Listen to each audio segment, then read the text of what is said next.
I'm Linda from Love Risk, and that's life done with love, respect, integrity, safety and kindness. And on that note, today's video is about dealing with trolls, keyboard gangsters and bullies. Recently I've been absent from YouTube, and I also stopped doing videos in my Facebook group until I could get my head around what had happened on my YouTube channel, which is very, very tiny. I was being trolled, I was being bullied, and I had people sitting on their keyboards who don't know me giving me absolute grief, and it was very, very distressing, and especially because they involved my daughter. Now my daughter has, for what we would consider a rather large YouTube site, she has over 5,000 followers. And what happens was they would find her site, then they would find me because I'm in some of her videos, and then they would give me grief in lots of different ways about the fact that she's a Muslim, follows the Muslim faith, and I'm a Christian and follow a Christian faith, and people can't deal with that. So what they do is, for some reason, us being a loving, kind, caring family pushes their buttons, and they feel that they have to come to my site and pay out on me for being all sorts of things and tell me how to run my life, how to run my daughter's life, forgetting that she's actually an adult now, so she gets to make her own choices, and I'm not going to try and control her life. Her life was a train wreck before she came to the Muslim faith, so she lives the most beautiful, kind, caring, compassionate life now. And the problem is,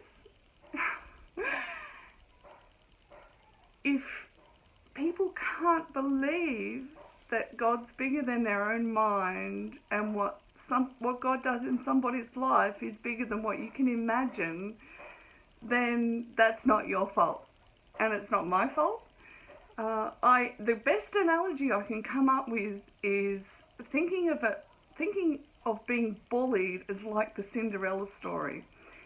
And if you're a guy, just reframe it and put it as the Cinderfella story, okay? In Cinderella's story, she goes through a lot of grief, a lot of hard times, and people actually just, if they came in and read the book and stopped at the parts where she was having a hard time, you know, her stepsisters bullied her, bossed her around, all sorts of stuff that we wouldn't put up with these days, but it does happen, then you would only get a small snapshot of Cinderella's life, wouldn't you? You'd think that that was her life, that's all that was happening. And that's what happens with these bullies. They come in, they watch a video, and they think what they're seeing is the whole situation of what's going on. They tend to think that they're God themselves, actually. Pretty narcissistic. And if they don't read to the end of the story, or they don't wait till the end of the story, then how do they know that everything actually all works out in the end? And they don't. They have no clue. So people need to be aware that it's just a snapshot. If somebody comes into your life and they're bullying you, it's just, they're only seeing a snapshot of your life. They're not seeing the full picture. So that's the first thing you need to remember. The second thing you need to remember is that if somebody's coming into your life and giving you grief, that means that you're doing something right, okay? People only like to take down, people like that only like to take down others that are doing well, that have love in their heart and peace. They have joy, even through the struggles. So remember that. And it certainly has helped me to realise that I must be doing something right if they want to take me down. So I'm not going to let that stop me either. And the other thing is too, I'm a Christian, so why quote the Quran at me? I haven't got a damn clue. You're nuts. And look, if your holy book is like our holy book, the Bible, then picking pieces out of the middle of it is no good. Because again, you're picking something out in part of the story, you're not seeing the whole picture. Now, I don't know what the whole picture of the Quran is. The only thing I know is that my daughter lives a really peaceful life now, okay? And all the Christians that are getting on here bagging me out about my daughter being oppressed and my daughter's going to be bashed and, oh yeah, let's not go down that road of all the nasty things they've said. Listen, you need to go and read your Bible. You obviously haven't read anything at all in your Bible, especially in the Old Testament, about how women were treated then. And, you know, take a reality check. There's Christians in America that have started Facebook groups about how they beat their wives into submission. Hello? I'll tell you, it's mind-boggling out in the world, but anyhow. And I want you to think about this. The third thing I want you to remember is this. Everybody who speaks such toxic vocabulary out into the world, their whole world around them is actually really toxic.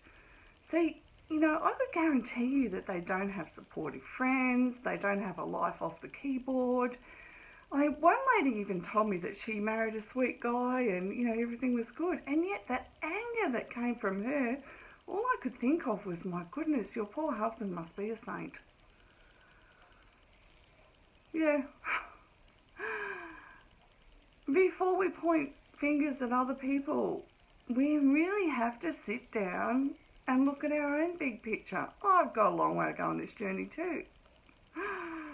And perhaps it's halfway over, perhaps it's not. But we won't know the outcome till we get to the end of my life. And neither will anyone else who's been bullied. We won't know the outcome. And the joy that we can have, the kindness, the caring that we can spread, the compassion that we can actually show these people, so that at some point they're going to have to look in their own hearts and see how wounded they are. You know, all they're doing is verbalizing their pain that they're ignoring, that's sitting on the inside of them. And they want to take it out on other people, and it's just wrong. And look, honestly, if you want to sit down and have a intelligent, edifying conversation with me in the differences about religions or whatever, we can do that. But you don't try and go into somebody else's life and control their life. You're not God, and you're not even close to it. Neither am I. Let's just be clear, neither am I. And you can't do that to other people. You can't continue to do this to other people and expect to thrive. And you can't continue to do this to other people in this day and age and expect that you're not going to have the police knocking at your door one day after somebody commits suicide because you were so brutal and so rude and arrogant. Anyhow, let's not go on about how they should run their life and how wrong they are. You know, this world we live in, we all need to belong at our deepest soul level. We need to belong. And telling other people they're right or wrong is just not the way to go. Okay, I have comments turned off at this time because really I've got no time for this rubbish. Okay, it's happening and it's rubbish, and I'm not going to give space to these people.